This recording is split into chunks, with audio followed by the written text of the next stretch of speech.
I set up an international consortium based in London. I can't tell you all the details yet, but we're trying to put together something like an alternative vision of the future, say an alternative to that kind of apocalyptic narrative that's being put forward, at least implicitly, by organizations like the WEF, and that's the virginal planet, rapacious tyrant, all-devouring consumer religion. And it's more like something like, well, we want to ask people 6 key questions. Okay, so how do we get energy and resources at the lowest possible cost as rapidly as possible to the largest number of people around the world? That's one question. And so there's a presumption in the question, and here's one of the presumptions. You don't get to save the planet by making energy prices so expensive that no one poor can afford them. That's off the table. So if you want to develop alternative energy sources, no problem. Because, hey, man, the more energy sources we have, the better. But you don't get to impose your utopian vision in the service of your narcissism on the poor. We're going to try to make the poor rich. Can I try to alleviate absolute poverty? Pro-human view on environmental stewardship front. That's the next question. What are the major problems that are confronting us? How do we take a sophisticated multidimensional view of that? How do we prioritize our attempts to establish our states and our international relationships properly so that we prioritize human well-being, in harmony with nature to the degree that's possible, but human-focused and not predicated on the idea that there are too many goddamn mouths on the planet to feed and that you're evil if you just think about having children. So then on the governance front, this is where it gets kind of more left-wing, I would say, is none of the people involved in this consortium so far are very thrilled with global corporate fascist government media and corporation collusion. And we're seeing this at the high end. It's like a Tower of Babel, is that the powerful players in the world are increasingly collaborating to impose a top-down vision of the future on everyone. And that's a future that's predicated on a zero-growth model. And the idea that, well, we'd need 5 planets really to support everyone at the current standard of living that obtains in the West. So the best pathway forward is to deny loans by the World Bank to developing countries so they can't develop, energy sources, which all that'll mean is they're going to burn wood and coal, obviously.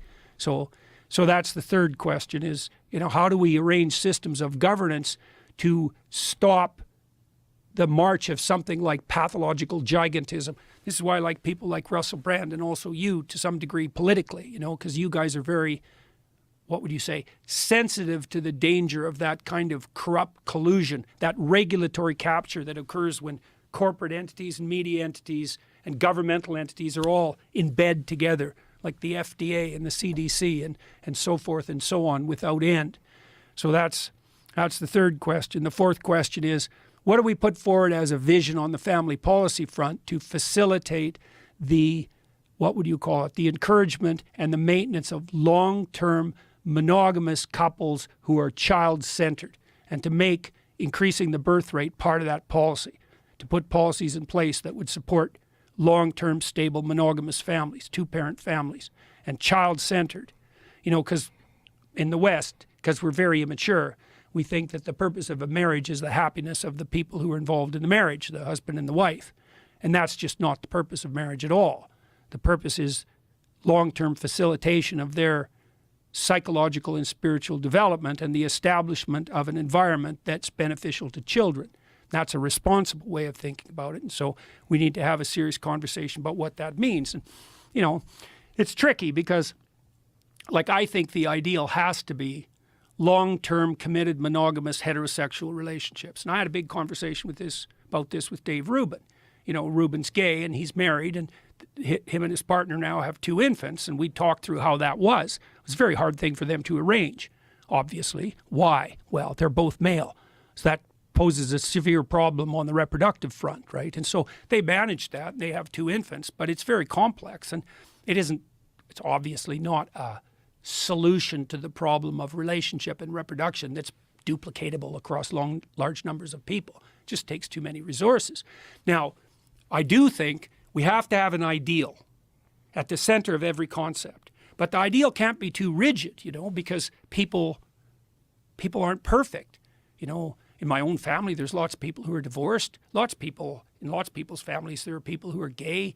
You know, there are lots of people in unhappy marriages. Nobody attains the ideal. So the ideal has to be surrounded by a fringe of tolerance, but that doesn't mean you sacrifice the ideal. And the ideal has to be, well, we know there's a literature on fatherlessness. You know, it's a bloody catastrophe, fatherlessness, for obvious reasons. You know, human children are complicated.